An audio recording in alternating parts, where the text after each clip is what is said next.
बॉलीवुड के असर हाजिर के कामयाब तरीन हिदायतकार समझे जाने वाले राजकुमार हिरानी और भारतीय सिनेमा पर राज करने वाले अदाकार शाहरुख खान की आने वाली फिल्म डंकी ने रिलीज से कबल ही रिकॉर्ड्स कायम करना शुरू कर दिए हैं। राजकुमार हिरानी बिलाशुबा हिंदुस्तानी सिनेमा के बड़े हिदायतकारों में से एक हैं। उनकी अगली फिल्म डंकी है, जिसमें शाहरुख खान मरकजी किरदार में नजर आएंगे और ये 2023 की सबसे ज्यादा इंतजार की जाने वाली फिल्मों में से है। ये फिल्म 22 दिसंबर 2023 को रिलीज की जाएगी।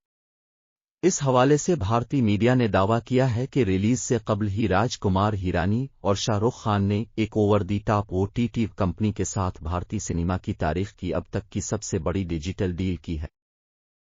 इस मामले से वाकिफ करीबी जराए ने भारतीय मीडिया को बताया कि फिल्म डंकी के डिजिटल हुकूक 155 करोड़ भारतीय रुपए में फरोख्त किए गए हैं।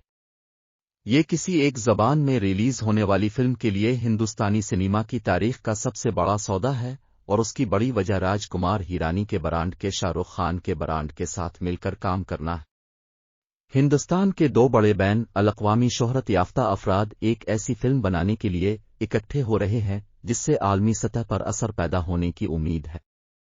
ख्याल ये किया जा रहा है कि फिल्म के डिजिटल हुकूक हासिल करने वाली कंपनी सिनेमाग इस फिल्म के साथ अपने प्लेटफॉर्म को आलमी सतह पर ले जाने का इरादा रखती है और उसकी टीम नेटफ्लिक्स के साथ मुकाबले के लिए ऐप को पूरी दुनिया में दस्तयाब कराने के लिए एक इंटरफेस पर भी काम कर रही है। ख्याल रहे कि रवां बरस सितंबर में शाहरुख खान की एक और फिल्म जवान रिलीज हो रही है, जिसके डिजिटल राइट्स नेटफ्लिक्स ने 120 करोड़ रुपए में हासिल किए। डंकी की तरफ से हासिल की गई रकम इससे ज्यादा है जो जवान ने नेटफ्लिक्स से हिंदी वर्जन के लिए हासिल की थी। फिल्म डंकी बैरून मुल्क जाने के लिए इस्तेमाल होने वाले गैर कानूनी तरीकों के मौजू पर बनाई गई है, जिसमें तापसी पन्नू और विकी कौशल भी अहम किरदारों में है। ये 22 दिसंबर 2023 को बड़ी स्क्रीन पर आने वाली है।